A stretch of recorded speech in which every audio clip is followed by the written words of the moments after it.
película como conocimientos del pasado, digamos, ¿sí?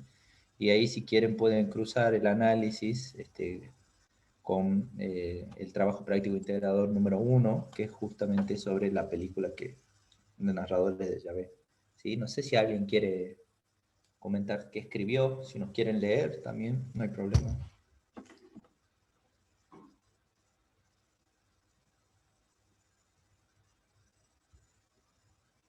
¿Lo llamo yo, quiere? A la vieja usanza que tenía que llamar, digamos, por un nombre, ¿qué le parece? A ver. Profe, buenas tardes. Hola, Nélida. Hola, ¿cómo le va? ¿Los vas a salvar a los chicos? Ah, estoy esperando que alguien haga la punta, pero bueno. ¿Me puede repetir la pregunta? Disculpe que no, como no lo terminé, estoy en el último punto, no lo imprimí. Es la consigna 1, digamos. ¿Qué escribiste o qué? La historia Como proceso, como ¿sí? proceso, O la como historia como dato conocimiento, digamos. y como conocimiento. Exacto. Y bueno, sí, lo que habíamos dicho que como conocimiento, como hecho que ya pasó, sería como un dato, es algo estático, es algo que ya pasó, que no se puede modificar.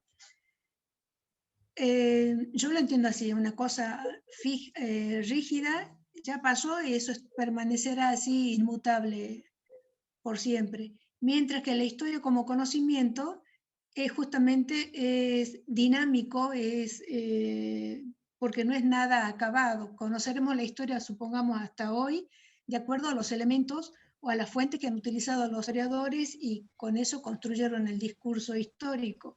Pero en la medida, no solamente que consigan fuentes, sino que visibilicen todas las fuentes que existen y que por cualquier razón o en aras de proteger cualquier interés o por ideología propia, los mantengan invisibilizados u ocultos o ignorados, en la medida que se vayan cayendo los velos y se vayan conociendo nuevos personajes, nuevos hechos o cualquier circunstancia omitida en el relato histórico anterior, digamos, no significa eso que sea inamovible ni inmodificable. Justamente la aparición de nuevos hechos, de nuevas fuentes, de nuevos indicios, hacen que ese conocimiento sea eso, un conocimiento progresivo, no estático, dinámico.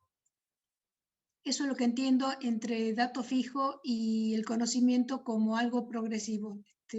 Cualquier ciencia que uno apele va a ver que en el transcurso de la vida, no de esa ciencia en particular, sino de la vida humana, todo va cambiando, todo se va modernizando, va cambiando. No sé si irá mejorando o irá empeorando, pero sí va cambiando. Más o menos por ahí fue mi respuesta.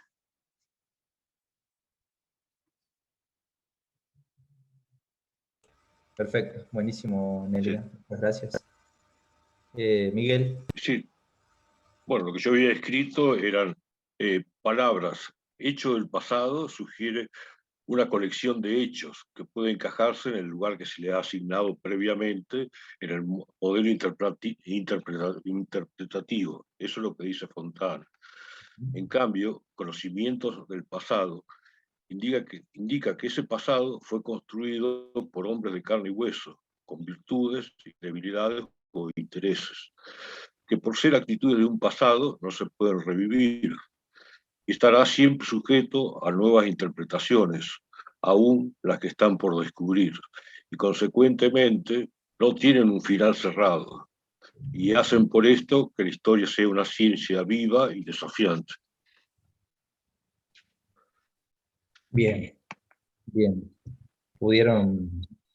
Bien, bien, bien, bien, Miguel. El resto, a ver, ¿quién quiere? Por ejemplo, Laura. Hola, profe. ¿Qué tal? Buenas. Hola. Bien, todos los textos a su vez para poder hacer como el análisis que exige el primer punto, que a su vez va exigiendo que vamos haciendo una interpelación, o sea, en conjunto con narradores de Yahvé.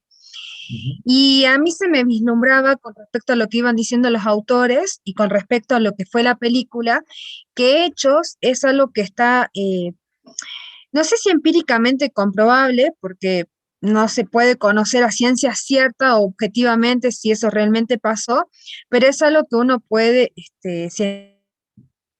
científicamente puede, o no sé si científicamente, pero metodológicamente puede conocer, como por ejemplo los hechos que pasaron en Llave, que una persona fundó el pueblo. Eso es algo real, es algo que sucedió. Pero en cuanto al conocimiento del pasado, yo creo que eso deviene más bien del conocimiento de cada quien, si no es algo más individual, subjetivo, y no tanto, no sé si podría decir objetivo, pero no tanto se enraiza a ello. Eh, Sinceramente, sí lo empecé, pero no lo escribí. Y es lo que pensaba, por eso me quedó la duda, por esa razón no lo plasmé, pero es lo que en mi pensamiento se me viene cuando hago esta comparación entre conocimientos. Conocimiento es algo que uno conoce o por diferentes medios lo puede conocer, y hecho es algo que uno sí puede comprobar, si esto es un hecho, que esto es así o asá. Bueno, eso es lo que primeramente fui modelando del primer punto. Bueno, bueno, gracias, Laura. Eh, Profesor, disculpe una duda. En función de lo que dijo la compañera recién, un hecho, por ejemplo, la Revolución Francesa, el 9 de julio, el 25 de mayo, son hechos. No es que una cosa que se pueda describir así como describo esta lapicera. Eso es así, ¿no es cierto? O sea, es algo son que se... hechos, se pueden describir, ¿sí? Se pueden describir. El problema con la descripción es el mismo problema que tiene Constitución cuando hablamos, ¿se acuerdan? En la primera clase, creo, o en la segunda, sobre el problema de la cientificidad, digamos, en la historia, y de la posibilidad, fácticamente, de poder, digamos, describir, digamos, yo puedo decir aproximadamente, ¿sí? Con hay mucha certeza, describir desde el 25 de mayo de 1810, digamos, ¿sí? Pero como dijiste vos, no va a ser 100% preciso, digamos, ¿sí? Claro. No hay una posibilidad fáctica en primera instancia, y después tenemos la problemática, que es una problemática que es justamente de la historia, que es el tema de las fuentes, digamos, ¿no? El tema de la fuente es central en la historia, la problemática de la fuente, digamos, porque la mayoría de las fuentes y de los registros que nosotros vamos a obtener son registros escritos, digamos, por lo menos en esta época, digamos, ¿sí? Y si quiere decir que son escritos, así escritos por alguien, digamos, nosotros ya sabemos que toda escritura, ¿sí? Así como toda lectura, no son inocentes, siempre tienen una intencionalidad, digamos, ¿sí? Entonces, tenemos que analizar, digamos, por eso un trabajo serio en historia, hablando de esta dualidad entre la historia como hecho o proceso y la historia que estudia esos hechos, ¿sí? Un trabajo serio en historia involucraría un trabajo serio de crítica de las fuentes, ¿sí? Puesto que uno tiene que empezar a leer por detrás de lo que dice la fuente y no solamente, digamos, tomar como que lo que dice ahí es 100% real, digamos, ¿sí? Si no, yo agarro un documento del gobierno, agarro un documento del gobierno de la Cristina, de Macri, de Alberto, del que sea, y agarro el INDEC, ¿sí? De cualquiera de todos, digamos. Y me decía, pero qué bien, digamos, o sea, bien estaba la Argentina, digamos, si lo leo dentro de 100 años. Pues los números son bajísimos, digamos. Entonces yo no puedo tomar por cierto estos documentos que tienen intencionalidad, pero sí les tengo que hacer una crítica, ¿se entiende? ¿Sí? Entonces, el tema de describir los hechos se puede, pero es muy complicado. Es más complicado. Y a medida que tenemos menos, hay procesos en los cuales nosotros encontramos solamente mencionado en algún documento, en algunos documentos, en algunos registros, y no podemos reconstruirlo. ¿Sí? No lo podemos reconstruir bajo ningún punto de vista porque no tenemos las herramientas para reconstruir. Porque se han perdido las fuentes, porque las han quemado, porque nadie ha hecho un registro serio de las mismas, digamos. Entonces hay cosas que se mencionan. Estoy pensando en lo que yo trabajo, que es la historia etnohistoria, hay un cruce entre la antropología y la historia. Este, y, y estoy pensando, digamos, justamente en un montón, digamos, de procesos que se dan en Humahuaca, en Uquía, festividades patronales, etcétera, de las cuales yo solamente tengo una mención, ¿sí? Al pasar, ¿sí? Y parece que fueron re importantes, pero no tengo cómo reconstruirlas, ¿sí? Busco la forma, pero el hecho no hay cómo describirlo, digamos, más allá que la simple mención, digamos. Bueno, ese es el trabajo del historiador. Y ahí está lo que vos decís, Nélida, de esto de que no es estática, digamos. Porque en algún momento encontrás el documento, en algún momento te cruzas con alguna información, con algún indicio que te permite acercarte a eso, digamos, ¿sí? Nosotros tenemos ese gran problema, digamos. No sé si te respondo lo que me preguntaba, Elia. Sí, sí, profe, sí. Además, sabe que ellos, nunca me olvido, porque me impactó muchísimo, cuando yo me enteré hace poco, es realmente increíble, pero bueno, es la historia que yo estudié, de que el Estado argentino no menciona a los negros y a los indios. Yo no salgo de ese impacto, o sea que no tengo ni que ir a buscar la fuente. Eso estaban vivientes y era quizá en esa época mi abuela ya era una adolescente, o sea que no es algo que tengo que ir a escarbar y rematarme el seso pensando dónde puedo encontrar una fuente. O sea, el historiador, yo siempre insisto en una cosa porque así somos los seres humanos, no somos asépticos a nada. Entonces, desde ese momento es que es factible que por cualquier razón, así como podemos ser re honestos, podemos ser sumamente débiles en distintas circunstancias de la vida.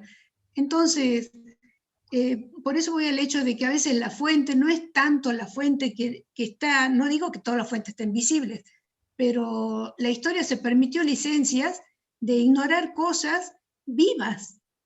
O sea, a eso voy. Creo que eso más es lo que lo tengo bien en claro, eso le da el carácter dinámico a la historia como conocimiento. Exactamente, exactamente. Esa palabra es clave, digamos, cuando hablamos de historia, más de esta historia así renovada, es la dinámica, digamos, ¿sí? Si no, seguiríamos repitiendo lo mismo. Agarramos el libro de Jaime Cosmel Ibáñez, ¿se acuerdan? Ese que veíamos en la secundaria, y a repetir lo que dice ahí, y bueno, ¿sí? No avanza, digamos, la cosa. Bien, a ver, Kevin Garzón, a ver, Kevin, ¿cómo estás? ¿Querés compartir lo que pusiste?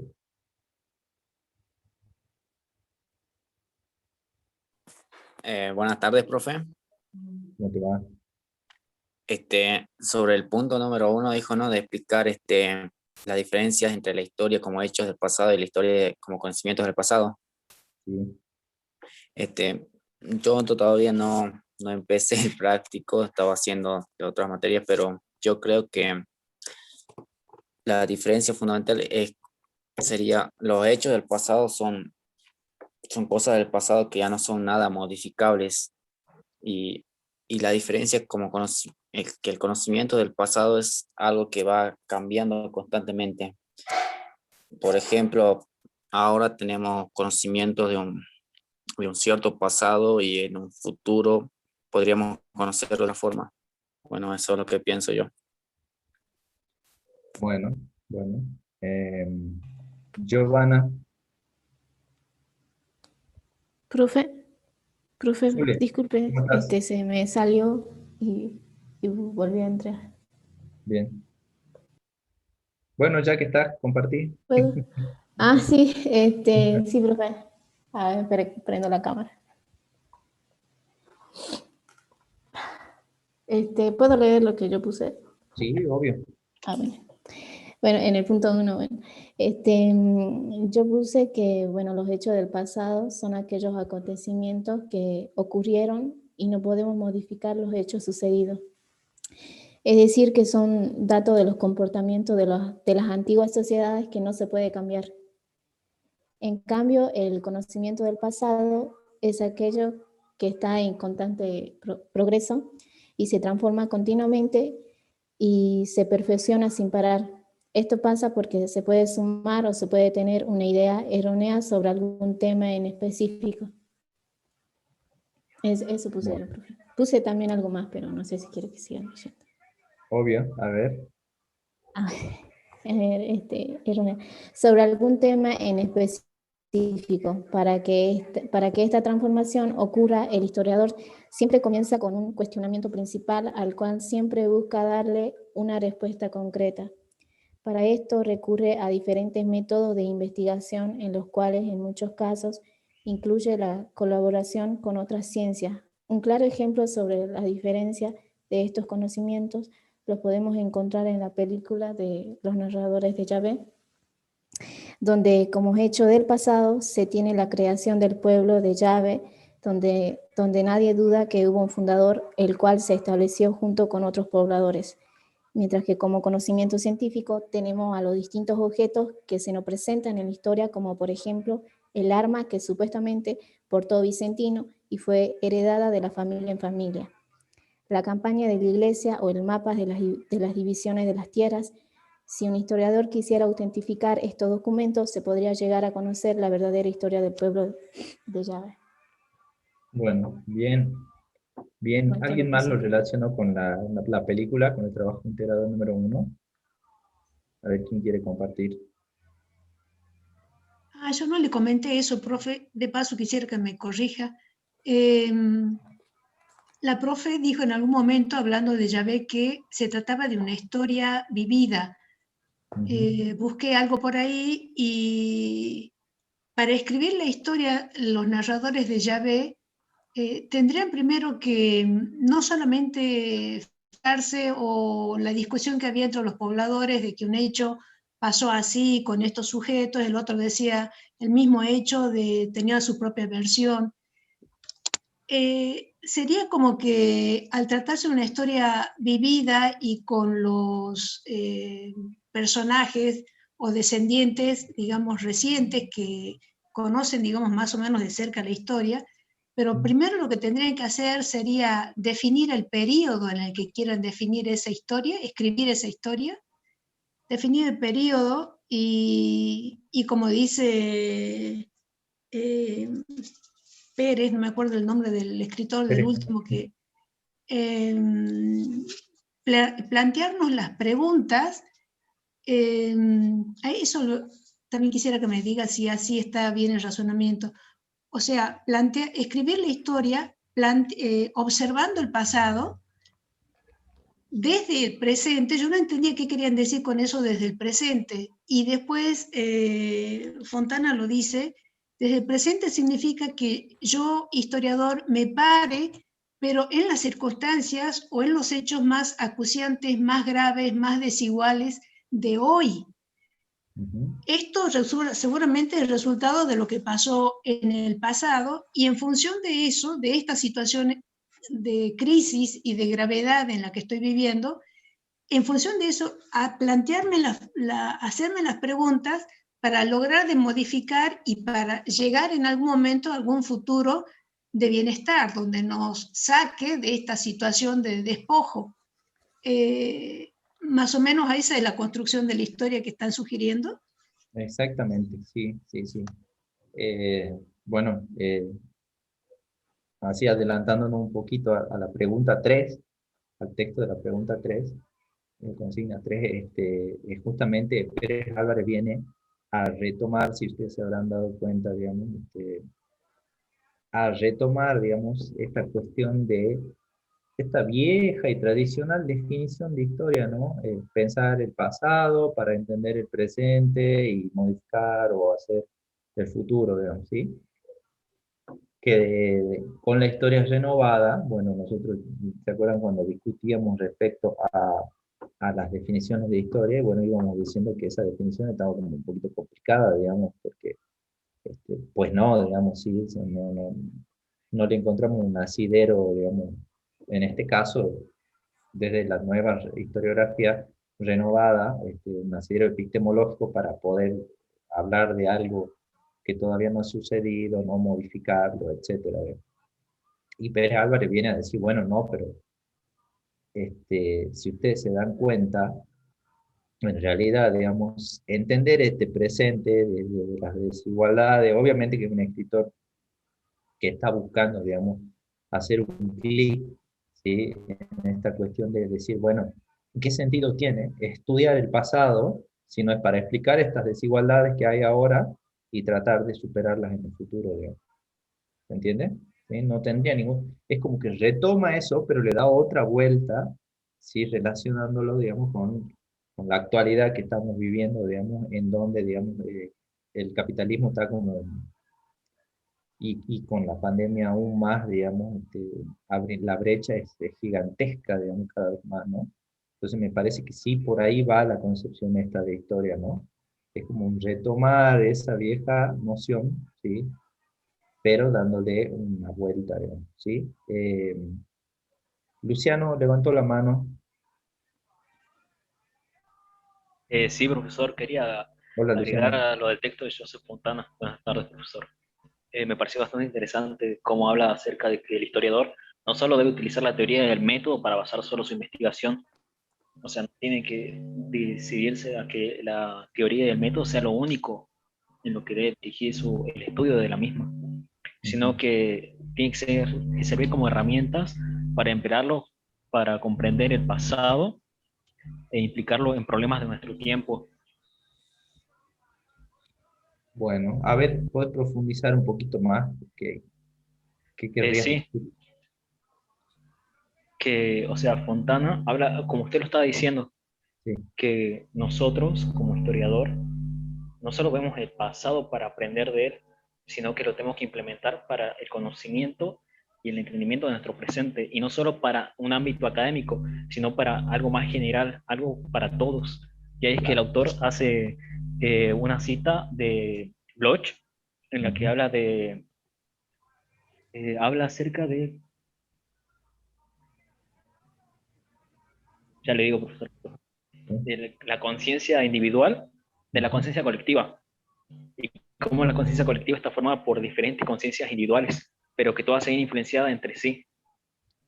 Bien, bien, y hablando de Fontana, y retomando el texto también de Pérez Álvarez, ¿se acuerdan el final de Fontana? Ese final como que después de hablar todo ese tiempo respecto a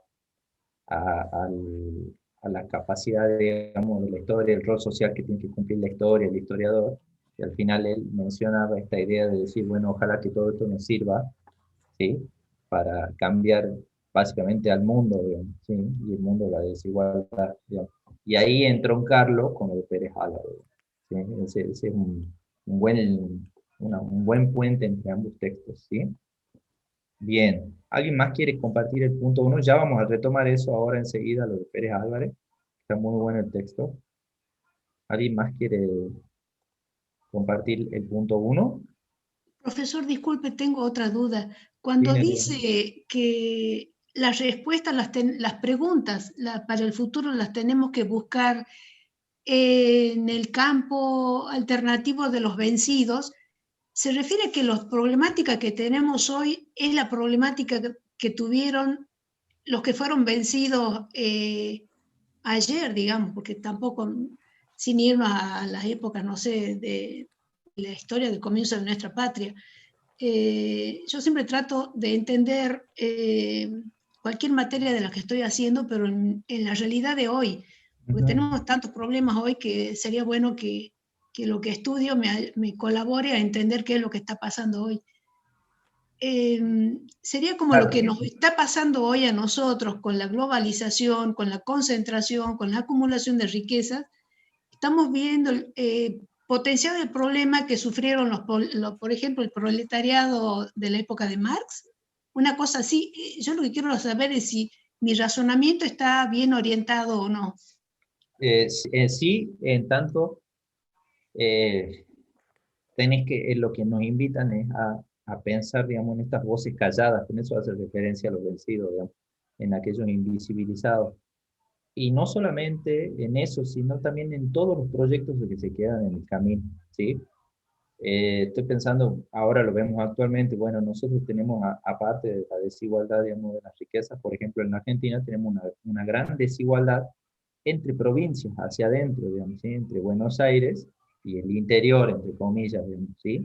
Tenemos una desigualdad. Bueno, si yo quisiera explicar esa desigualdad, esa desigual distribución de la riqueza nacional, este, y de la coparticipación, por ejemplo, yo tendría que buscar las raíces de eso, de esa desigualdad en el pasado, digamos, ¿sí? Pero si yo lo busco en el pasado, rápidamente voy a encontrar los proyectos, digamos, nacionales, que son los proyectos hegemónicos, digamos, lo primero que voy a encontrar, digamos, ¿sí? Es aquello que tiene voz, básicamente, digamos, ¿sí? Entonces yo tendría que buscar en aquellos proyectos que no fueron esos, eso es lo que nos importa, digamos, ¿sí? Porque la voz hegemónica ya está, ya la podemos encontrar, digamos, ¿sí? Al que tiene voz lo podemos encontrar, digamos, pero si nosotros queremos explicar la desigualdad, tendríamos que preguntarnos qué pasó, ¿sí? Con aquellos que no tienen la voz, con aquellos que no están, con aquellos proyectos diferentes del proyecto federal de Buenos Aires, federal entre comillas, digamos, entre 20 comillas, pero federal de Buenos Aires, ¿sí? Entonces, ¿qué pasó con los otros proyectos de nación, por ejemplo? Desde antes de 1810 hasta la actualidad, ¿sí? ¿Qué pasó con el desarrollismo en el 60, si querés que nos vengamos más acá, digamos, ¿sí? ¿Por qué? ¿Por qué no triunfó? ¿Sí? ¿Qué pasó, digamos, dentro del seno, digamos, del planteamiento del desarrollista, digamos, para que una idea tan, les diría, una buena idea, no ha tenido éxito y no ha triunfado, digamos? Si yo quiero analizar eso, ¿sí? Una muy buena forma desde la historia sería buscar, digamos, esto que está callado, esto que está invisibilizado, ¿sí? Lo que no triunfó, ¿sí? Porque a partir de ahí yo podría explicar, digamos, lo que triunfó, ¿sí? No puedo, yo puedo explicar la evangelización católica apostólica romana en la colonia acá en América, desde el lado, desde la lectura tradicional de la iglesia, ¿sí? Que hay muchas fuentes, digamos. Pero claro, es la lectura hegemónica, es la lectura de los que triunfaron, digamos, la lectura de los que tienen voz, ¿sí? ¿Cómo hago para yo cruzar y explicar esa evangelización o procesos como el sincretismo religioso, ¿sí? O como procesos del surgimiento de un cristianismo, al decir de Tristan Platt, un cristianismo surandino, ¿sí? Único en su especie, sui generis, este cristianismo surandino, en el cual se mixturan, digamos, todo lo que es las religiones andinas, ¿sí? Toda esa herencia andina y esta nueva religión europea, digamos, ¿sí? Y de ahí se hace ese mix, digamos, ¿sí? Entonces, eh, me resulta más interesante analizarlo, pero bueno, el problema es que justamente la voz de los vencidos, si no sería muy fácil, ¿no? Por otro lado, sería re fácil si los vencidos o si todos tienen voz, usualmente las voces hegemónicas o los espacios hegemónicos se encargan de que los vencidos no tengan voz, digamos, ¿sí? Eso Profe, Gracias, ¿Quién profe. dijo, profe? ¿Alfredo? profe, sí, buenas tardes. Sí, yo Ojo, quería agregar acá un pedacito dale. que en el texto de Fontana dice que también analizando todo esto, como acaba de decir usted, aún así no alcanza para predecir el futuro, digamos, por más que tengamos todas las variantes, Exactamente. solamente en lo abstracto sería, ¿no? Bien, bien. Y volviendo, terminando, Nélida, o sea, no es que en la voz de los vencidos o en el análisis, digamos, de los de los invisibilizados, vos vas a encontrar exactamente los mismos problemas. Pero sí ahí están las claves que a vos te permiten reconstruir el problema que estés investigando, ¿sí? Sea del tipo que sea, digamos, generalmente, digamos, el análisis, digamos, de la voz de los vencidos, ¿sí? En este caso, es el que te complementa y el que te complejiza por otro lado, digamos, tu análisis, digamos, ¿sí? Los historiadores cuando hacen, bueno, ya van a leer ahora que la semana que viene empezamos ya con los trabajos de proceso, van a leer ustedes que los historiadores, digamos, no vamos a trabajar así, historiadores, como le decía Mercedes, la Revolución Francesa no necesitamos nosotros que nos vengan y nos digan así, desde 1760 hasta 1799, todos los hechos que han pasado, todos los sucesos, todas las fechas, digamos, los diferentes momentos, etcétera, etcétera. Buenísimo si lo saben, es genial, digamos, ¿sí?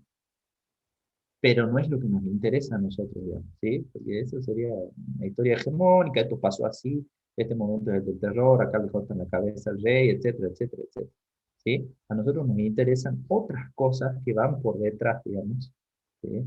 Es la cuestión del Estado, ¿sí? El rol de los burgueses, ¿sí? La cuestión del liberalismo político, ¿bien? El rol de burgueses de otros espacios, etcétera, digamos, ¿sí? Y las discusiones que se están dando en el seno, digamos, del análisis de la vida política de ese momento, ¿sí? Y eso incluye también justamente la voz de aquellos este, que no tienen voz, digamos, ¿sí? Porque nosotros mucho los burgueses, mucho esto, mucho lo otro, ¿sí? Que el derecho de los hombres, etcétera, para todos, pero bueno, ya sabemos que no eran todos, Profe, ¿sí? Sí, Zule. profe, ¿usted eso con lo que dice de lo que no tienen voces se refiere a que ellos no tuvieron la oportunidad de contarlos, de contar desde su punto de vista? Claro, esa es Eh, una lectura de aquel que no tiene voz, digamos. Por ejemplo, estoy pensando no sé, en las comunidades, digamos, en las comunidades étnicas. Estoy pensando si pienso en la Revolución Francesa, estoy pensando en los campesinos, ¿sí? El Profe, pueblo, Claro. sí, profe, Alfredo. en este sentido, Felipe Piña, por ejemplo, trabaja mucho con lo lineal y se queda con la fecha y todo eso, ¿no?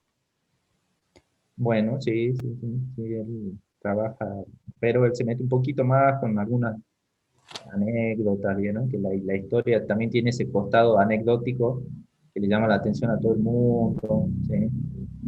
Por ahí que, no, bueno, no tiraban aceite desde las casas, las invasiones inglesas, el ejército inglés en Buenos Aires porque el aceite era re caro, tiraban agua, etcétera, etcétera. Esas cosas por ahí las trabaja bien él. Y bueno, tiene muy buena propaganda.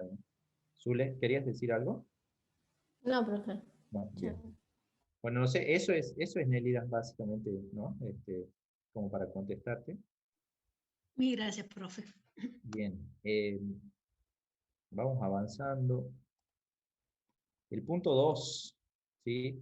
Lo leo así, lo compartimos desde el inicio del desarrollo de la unidad 1. Bueno, esto está bueno también porque les va a servir para aquellos que no lo han terminado o no lo han comenzado. Si recuerden que tienen hasta el sábado a las 00:00, ¿no? O sea, es decir, el viernes a las 23:59 ya tiene que estar entregado el práctico, ¿no?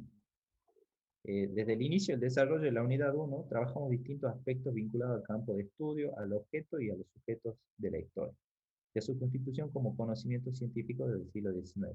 En este sentido, respondimos la pregunta en relación a qué características tiene que cumplir un conocimiento para ser considerado científico.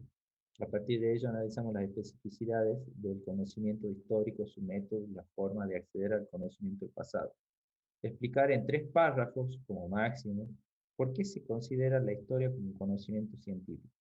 Incluir todos los aspectos que trabajamos y caracterizar.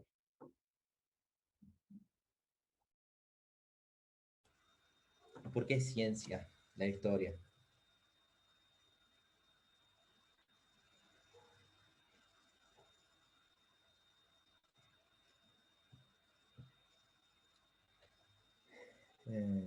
Profe, Sí, yo entendí que es porque se basa a los datos para, digamos, para datos precisos para llegar a un rompecabezas lineal. no, justamente no, digamos, justamente en ese sentido, no. A ver, Luciano, sí. Sí, para considerarlo como una ciencia es porque es la ciencia del pasado humano, porque utiliza el estudio científicamente elaborado para poder realizar su investigación. Bien, bueno, ¿qué más? Porque es un conocimiento científico que se puede comprobar. Ahí hay otro problema también. Estamos trabajando con nociones de ciencia, les diría,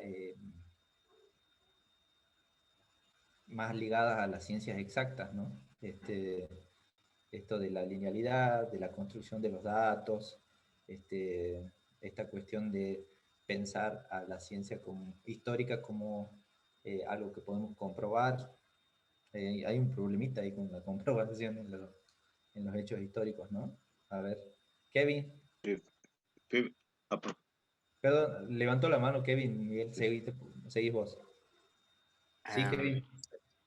Profe, yo considero que la historia es una ciencia porque estudia el pasado humano, estudia toda la actividad humana que va sucediendo en un determinado tiempo. Ujú. Bueno, sí, estudia lo humano, digamos, pero eso no lo transforma necesariamente en una ciencia.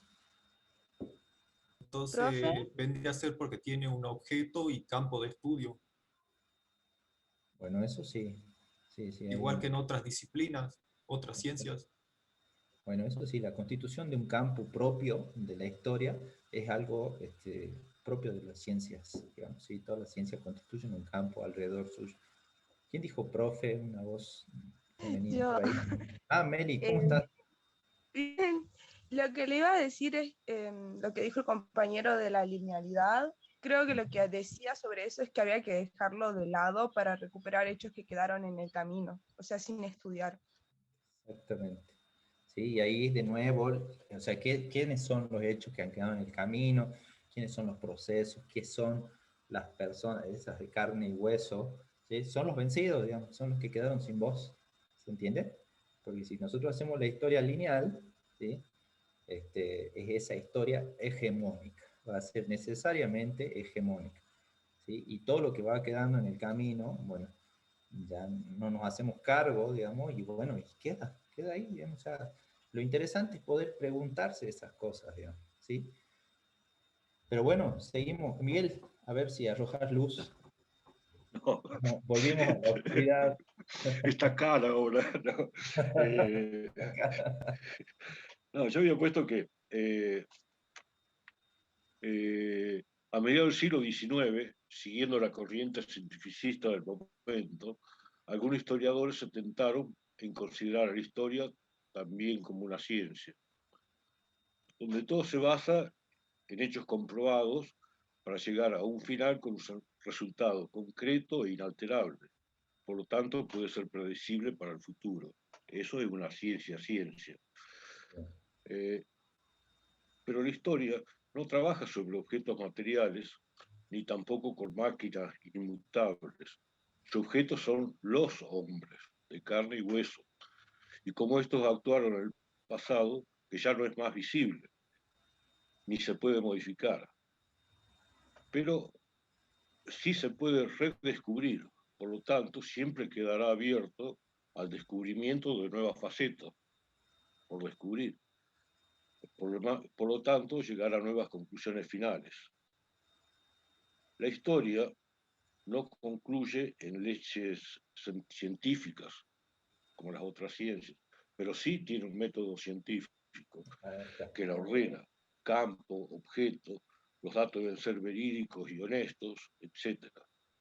Es decir, como el resumen de Febre, no es ciencia, sino que es un estudio científicamente elaborado, que no es lo mismo. Perfectamente, perfectamente, ¿sí? Creo que ahí, espero que hayan prestado atención, ¿sí? Miguel resumió, digamos, lo que, por qué nosotros estaríamos hablando de la historia como conocimiento científico, ¿no? Me parece importantísimo esto que recalcó él, ¿sí? Casi terminando su escrito, sobre el método, ¿sí? Sobre el campo, el objeto de estudio, ¿sí? para que sea un conocimiento científico, tiene que justamente reportar estas características sí o sí, digamos, ¿sí? Como les comentaba yo en la primera clase, digamos, en el momento en el que se desarrollan las ciencias, ¿sí? Y se desarrolla, digamos, en el siglo XIX, las ciencias sociales, y aparece la sociología como la ciencia que va a dictar, digamos, las reglas entre las cuales se va a desarrollar cada ciencia, o cada disciplina va a ser una ciencia, mejor dicho. Entonces ahí es cuando se adoptan, digamos, las reglas del positivismo, digamos, las reglas clásicas de la historia con un objeto de estudio, un sujeto, ¿sí? Los hechos en particular, digamos, la figura de los héroes, etcétera, digamos, ¿sí? Pero eso se complejiza, digamos, y ahora entendemos, digamos, que es una ciencia. Primero porque tiene un método científico que es riguroso. Segundo, digamos, porque a pesar de que no tenemos un objeto de estudio, porque no podemos comprobar y recrear constantemente las condiciones de ese pasado, ¿sí? Sí podemos acercarnos, ¿sí? Y como decía Nélida, me gustó eso de ir arrancando los velos, ¿no? ¿Sí? Vamos acercándonos. Llegaremos en algún momento, no se sabe, digamos, no podemos decir desde un planteamiento serio, decir, esto ocurrió así de verdad, ¿sí? Una de las principales, digamos, esto ya es como más metodológico, reflexión teórica, digamos, que por ahora no viene, pero nosotros en una materia que se llama metodología de la investigación histórica en nuestra carrera, lo que hacemos es básicamente reflexionar, y una de las sobre puntos diferentes, digamos, a la hora de la construcción científica de la historia. Y uno de los puntos que reflexionamos es sobre la verdad, ¿sí? La principal pregunta es, ¿existe la verdad? Digamos, o sea, ¿existieron esos hechos?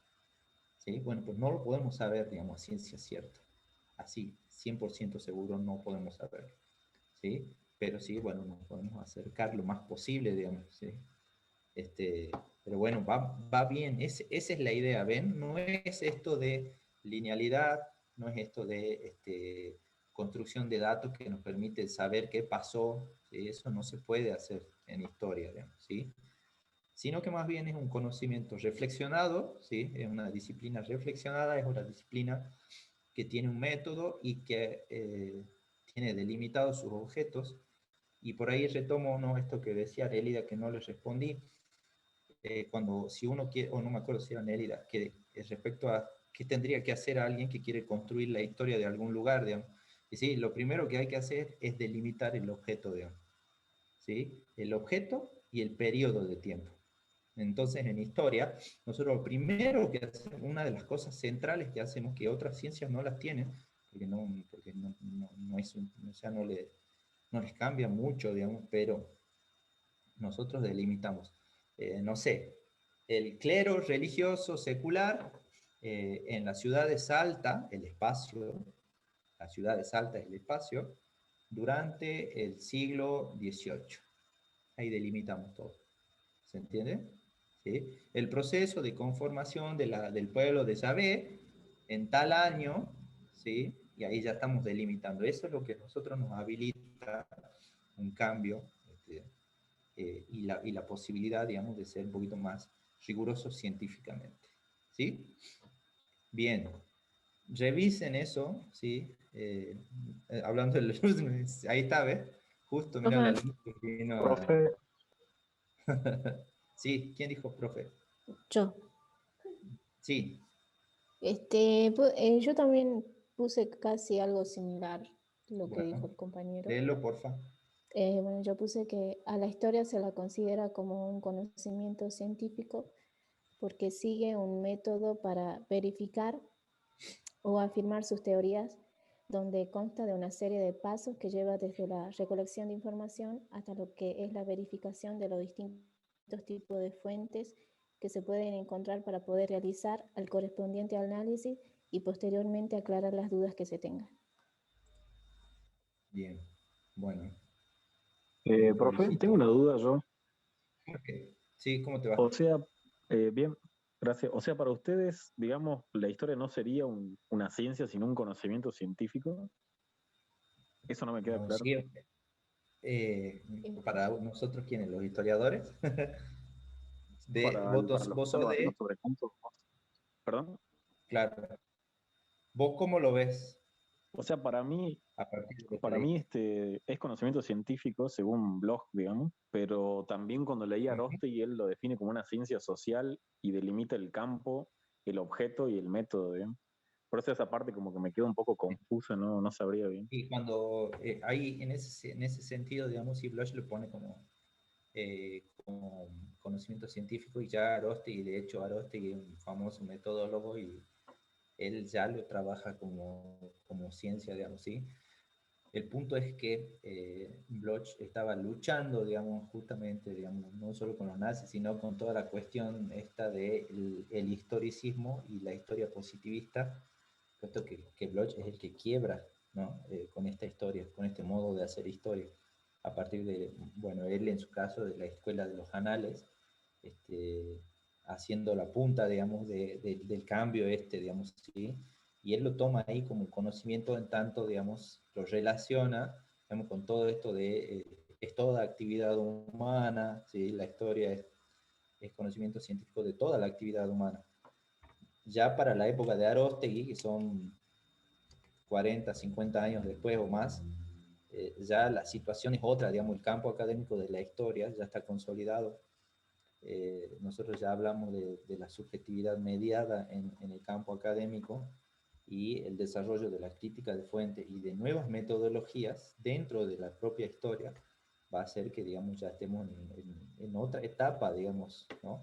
Y ya se considera como una ciencia, digamos, ¿sí? Que era una discusión fuerte que sobre todo tenían una crítica que nos hacían, que le hacían a la historia, la sociología sobre todo, ¿sí? Ante la imposibilidad de,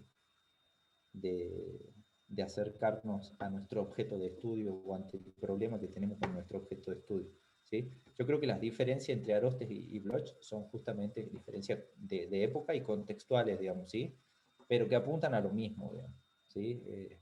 En este caso, digamos, desde la cátedra, obviamente seguimos a Bloch, pero en mayor medida a Aróstegui, en tanto, digamos, él está mostrando, digamos, ya el desarrollo de la historia del campo académico, ¿sí? Y bueno, de todo lo que conlleva eso, ¿no? El discurso propio de la historia, ¿sí?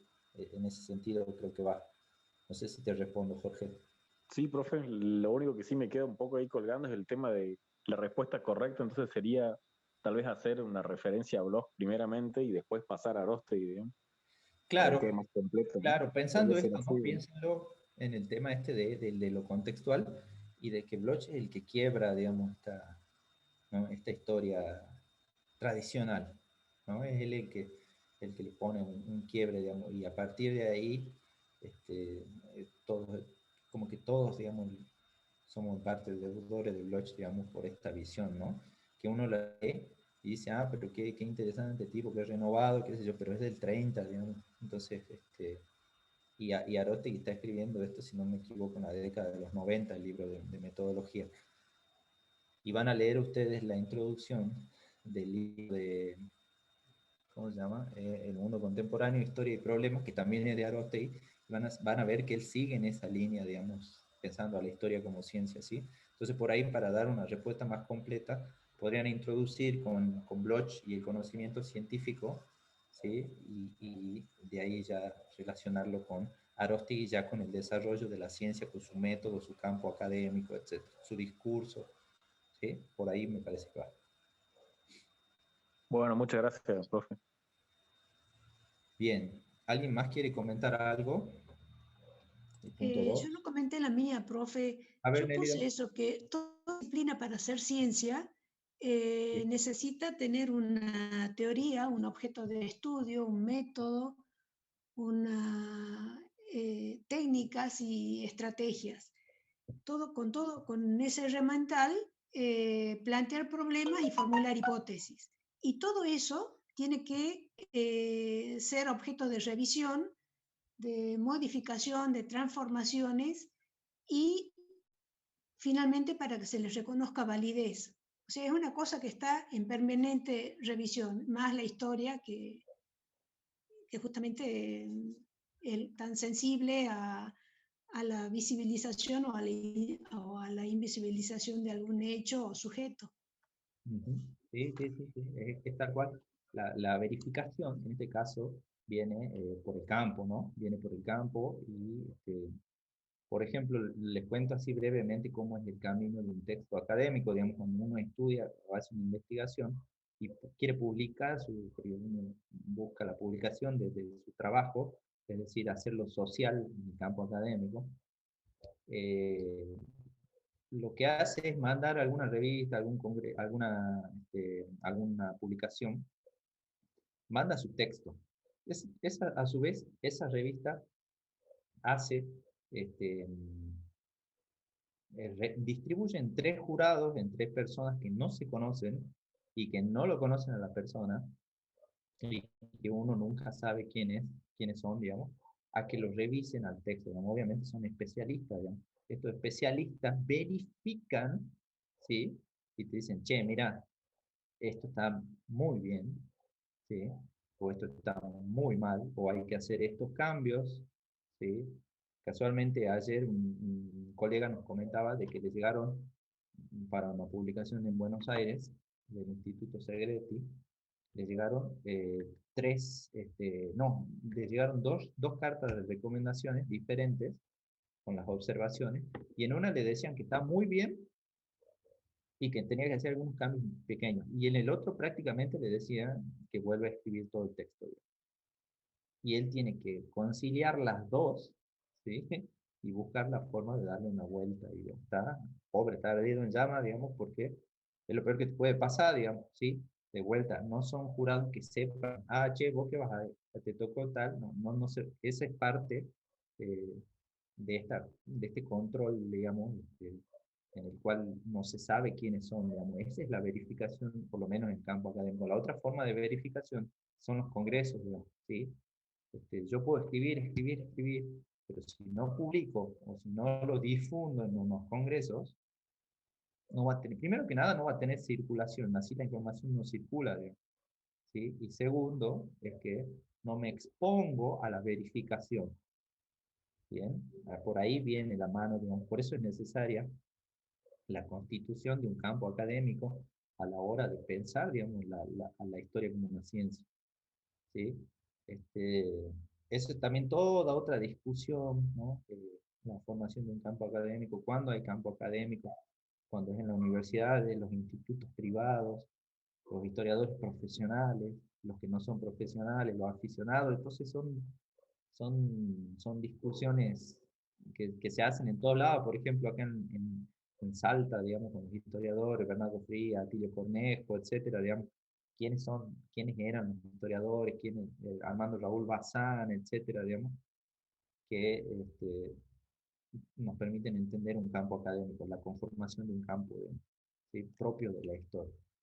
¿Bien? Bueno. ¿Alguien más quiere compartir su punto 2? Revisen eso, sí, porque muchos comentaron algo que si lo ponen así como está, las cuestiones más clásicas, digamos, no va a estar bien, ¿no? Va a estar desaprobado ese punto, entonces revisen por favor, tengan en cuenta estas recomendaciones que fuimos dando y cómo lo fuimos desarrollando acá, ¿bien? Finalmente vamos con el punto 3, donde se les pide, digamos, analizar el siguiente párrafo de Joseph Fontana. Hemos de elaborar una visión de la historia que nos ayude a entender que cada momento del pasado, igual que cada momento del presente, no contiene solo la semilla de un futuro predeterminado e inevitable, sino la de toda una diversidad de futuros posibles, uno de los cuales puede acabar convirtiéndose en dominante, por razones complejas, sin que esto signifique que es el mejor ni que los otros quedan totalmente descartados. Y ahí tenemos que meter el análisis del texto de Gonzalo Pérez Alba, ¿sí? Ustedes tenían que armar un texto, ¿sí? Eso ya lo entregarán ustedes, pero me interesa a mí, sobre todo, reflexionar, primero preguntarles. Esto de la función social ya lo vinimos discutiendo bastante, digamos, en las otras clases, ¿sí? sobre todo la función social de los historiadores en la actualidad y de la historia. Pero me interesa esto, ¿qué implicancias tiene lo que sostiene a Pérez Álvarez en relación a que es necesario recuperar a los sujetos de carne y hueso, tanto en lo histórico como en lo historiográfico?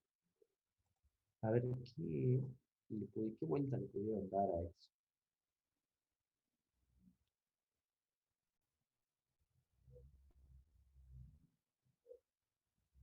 ¿Por qué habría que recuperar a los sujetos de carne y hueso tanto en lo histórico como justamente en lo historiográfico?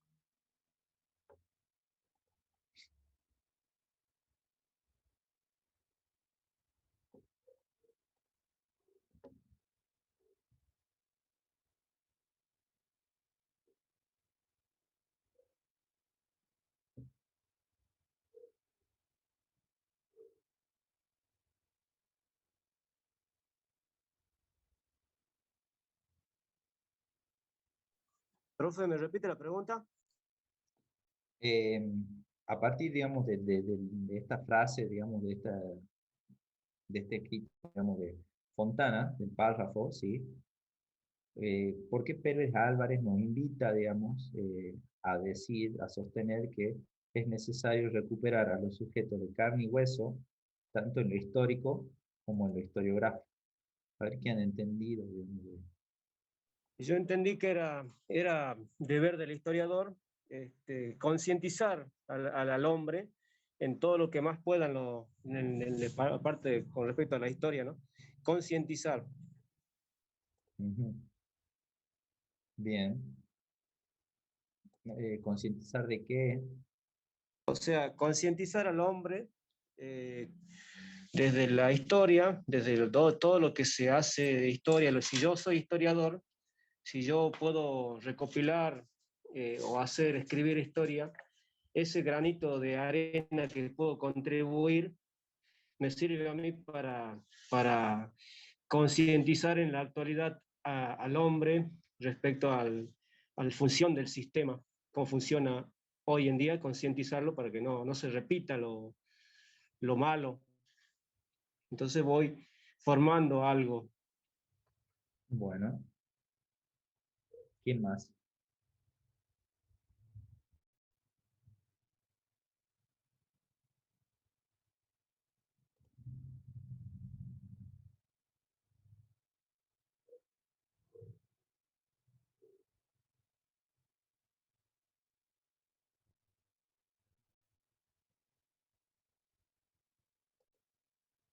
Lo veníamos charlando, ¿no? Lo veníamos charlando respecto a esto de... ¿Qué será esto de recuperar, digamos, carne y hueso en lo histórico? ¿Puedo aportar algo? Dale, Jorge. Sí. Yo creo que con decir eso, sujeto de carne y hueso, creo que se refiere a volver a hacer de la historia algo que trabaje para la humanidad. Y con decir eso de carne y hueso, creo que se refiere a una humanidad más concreta, digamos, o sea, más total, y no tanto a un relato casi inmaculado, digamos, sobre seres muy puntuales en la historia, por ejemplo, reyes o cosas así, sino también a lo popular y a lo que él dice de los vencidos también. Exactamente. Y recuperar la memoria, ¿no?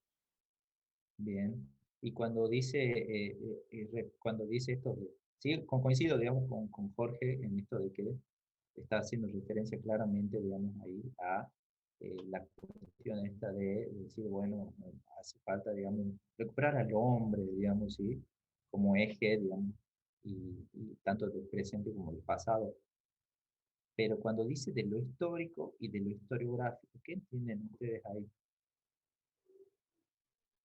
De lo histórico claramente es recuperar, digamos, la carne y hueso, digamos, de que sea de vuelta el eje, digamos, todo rastro y ahí nos volvemos a Feber y a Bloch, ¿no? Todo rastro del ser humano, digamos, ¿sí?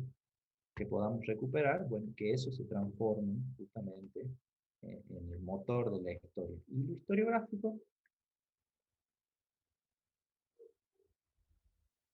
Profe, en algún momento, sobre ese tema de incorporar al hombre de carne y hueso,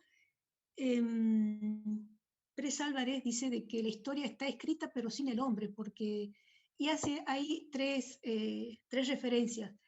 La historia refiere a hechos, a acontecimientos, 25 de mayo, 9 de julio, y, o sea, no habla del hombre. Y si habla de los hombres que ya tienen algún lugar en el espacio de poder, dice. Pero falta el hombre, falta el sujeto histórico, el sujeto, el generador de la historia, el generador de los hechos. Porque también cuando habla del progreso, por ejemplo, refiere al progreso no como el hombre, como ejecutor de ese progreso, sino el progreso, pero como producto del avance científico o del avance tecnológico. Y entonces dice que estamos pretendiendo aparear al objeto historia con el ser humano objeto de la historiografía. No sé si lo entendí bien.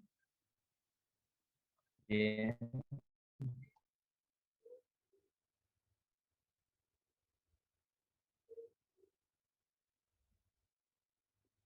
¿Qué habla de Pérez Álvarez respecto al historiador?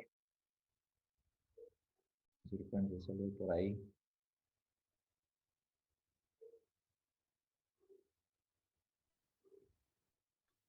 Que debe romper una estructura en cuanto a las preguntas que plantea, es una de lo que él habla acerca del historiador, porque es como que mira el pasado en base a un presente, pero no se centra en el pasado en sí, sino que, o sea, es como que desde ese lugar mira, y él busca romper para modelar, ¿no? Para construir una historia desde otro ámbito.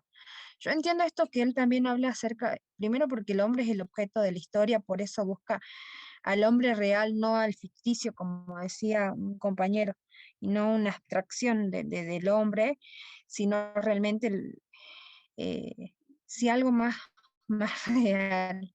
Capaz como por ahí planteaban que incluso es como que lo endulzan mucho, y él quiere salir de ese lado. Bueno, es lo que voy entendiendo. Bien, bien, bien.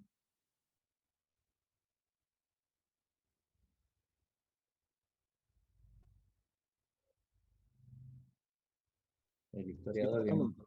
Sí. un poco así, sobre todo en la parte que creo que podríamos entrar a la historiografía cuando empieza a hablar de la historiografía conservadora. Y ahí, bueno, ya empieza a hablar del historiador que es conservador, que veía a esa historiografía que quería cambiar las cosas o hacer otro tipo de preguntas de ruptura como una historiografía militante, ¿sí? Y la Exacto. caracterizaba así como para bajarla, digamos, de estatus.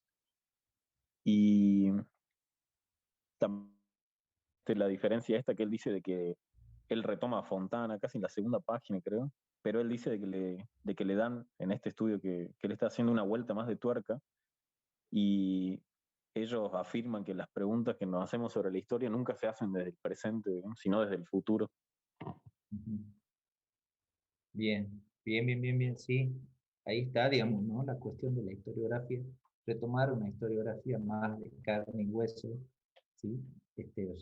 Se referiría, digamos, a la cuestión esta que la llaman peyorativamente militante, pero es una historiografía, digamos, que está justamente cumpliendo con el rol social que debería tener, digamos, ¿sí? Que es justamente buscar este, explicaciones, digamos, bien en el pasado, pero también plantear algo al futuro, digamos, ¿sí?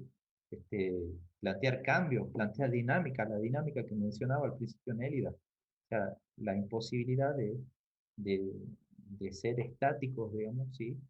Eso lo está planteando, digamos, severamente, digamos, Pérez Álvarez, en tanto habla, digamos, de que justamente es necesario, digamos, hacer más humana esta historiografía. ¿Se entiende? ¿Sí?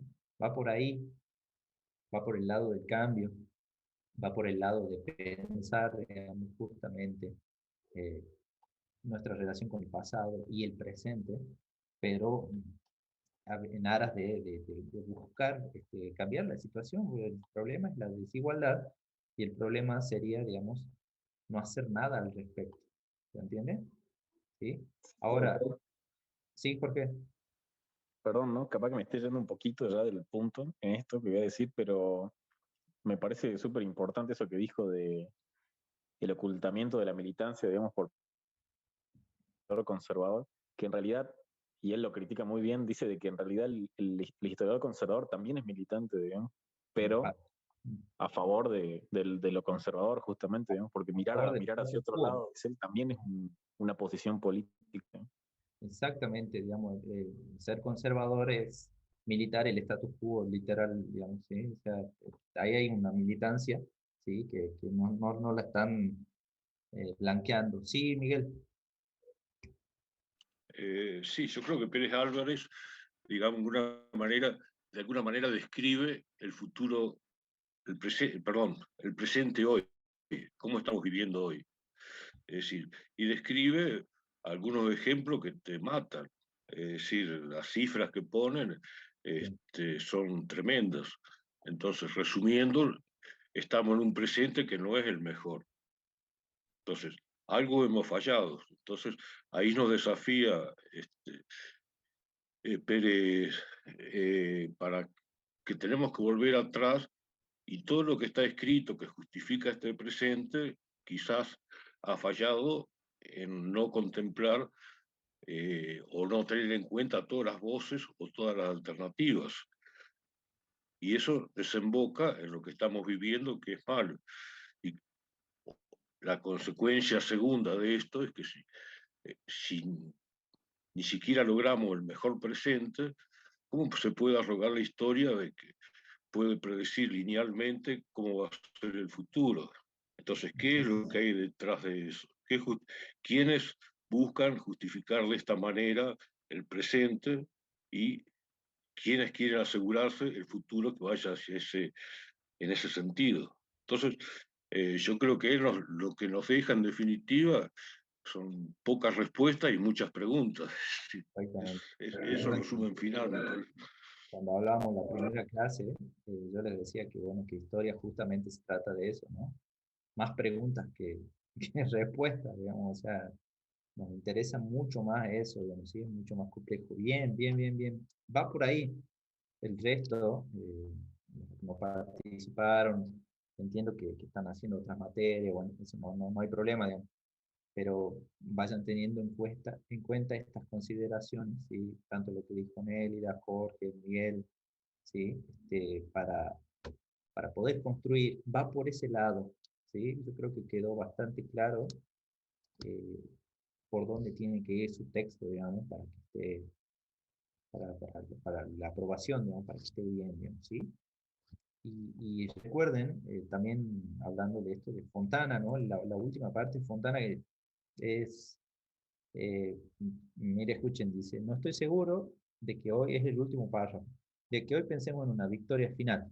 Esta ilusión era también hija de las falacias del progreso lineal, sino que aspiramos más modestamente a algunos logros, por parciales que sean, que bastarán para justificar el esfuerzo de la lucha. ¿Sí? Y pienso que a pesar de las derrotas, ha merecido la pena intentarlo y que es necesario que sigamos en ello.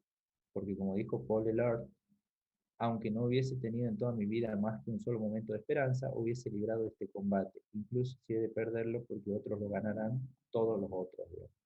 ¿Se entiende? Ven que ahí hay una conexión, digamos, ¿sí? Entre ambos textos. Obviamente el texto de Pérez Álvarez en una cachetada con todo lo que nos plantea y con todo lo que nos muestra, con los datos, y, y también yo creo que lo escribe así y es tan crudo así, y hay varios más en esa misma línea, en los cuales te muestran la desigualdad en la que estamos viviendo, porque justamente están poniendo digamos, en práctica lo que están diciendo, ¿se entiende? Están militando, ese es un texto que está militando contra la desigualdad, ¿se entiende? ¿Sí? Es poner en práctica eso mismo que ellos están planteando en el plano teórico, digamos, ¿sí? De una historia que sea más presente, que esté más planteando las desigualdades, bueno, ellos la están haciendo ese análisis en ese sentido. Bien, bueno, creo que están las herramientas como como para hacer, digamos, los Profe, textos. se puede decir que hacen militancia y hacen apología al mismo a la vez. Ah, ah, no, no es lo mismo.